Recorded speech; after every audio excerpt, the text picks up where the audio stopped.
से मुलाकात के लिए राजभवन जा रहे हैं, क्या बिंदुओं पर बात होगी, क्या उद्देश्य है? जी, हम एक 2 सप्ताह पूर्व ही हमने आदरणीय महामहिम को ज्ञापन दिया था कि आपसे हम लोग एक भेंट चाहते हैं, याचना की थी हमने।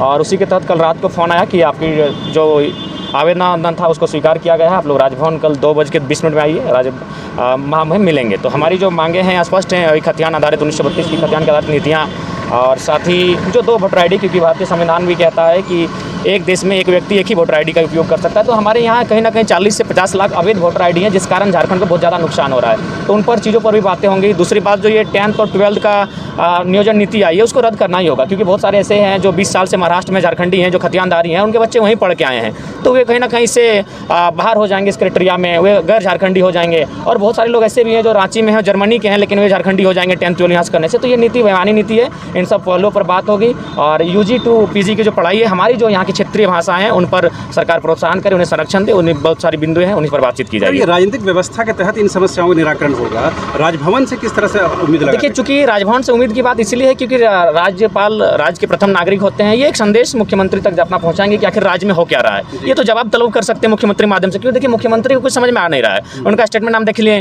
वे पहले ही नियम बना नहीं है, विधेयक बना नहीं है, और कहते हैं कि न्यायपालिका खारिज कर देगी। तो पहले बात है कि जो राज्य में जो विधायिका को चला रहे हैं, उन्हें खुद अपनी सुधी बुद्धि खो चुके हैं। इसीलिए हम लोग राज्यपाल के समक्ष आए हैं अपनी बातों को रखने के लिए। ये इन मांगों को लेकर दूसरा जो एक गुट है, या यूँ कहें दूसरा जो धड़ा है, या दूसरे जो लोग हैं वो भी बैठक कर रहे हैं। तो एक मंच पर नहीं, सब एक मंच में है। देखिए, हम लगातार एक मंच में है। उस दिन जो आपका दुग्धा में कार्यक्रम हुआ, में सभी लोग जो माटी के साथ, भावना के साथ सबके साथ थे, हम भी थे। तो ऐसा कोई बात नहीं। लेकिन चूंकि ये है कि कोई छोटा नागपुर में है, तो कोई संथाल परगना में है, तो सब लोग समय नहीं दे पाते हैं। इसीलिए कोई भी आता है, ये आंदोलन सबका एक दूसरे का सहमति है, नैतिक समर्थन सबका है।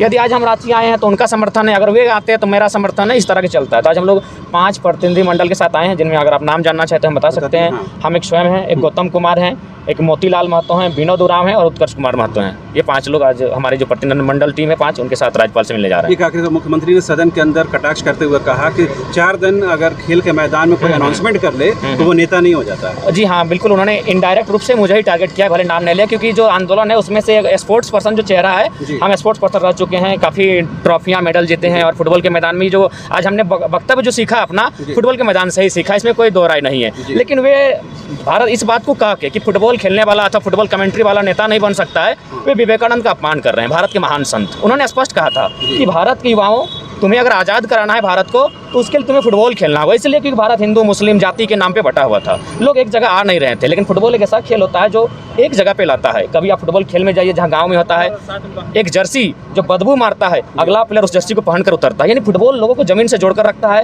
हेमंत बाबू फुटबॉल खेले नहीं है, इसलिए इन बातों को नहीं जानते हैं। ये फुटबॉल पर टिप्पणी किया है, यानी विवेकानंद की उस कथन पर टिप्पणी किया है। एक लोबिंदा आने के बाद ठीक है। झारखंड की आवाज YouTube न्यूज चैनल को सब्सक्राइब जरूर करें, लाइक, कमेंट और शेयर करना ना भूलें। जुड़े रहिए हमारे साथ, क्योंकि हम हैं आपकी आवाज।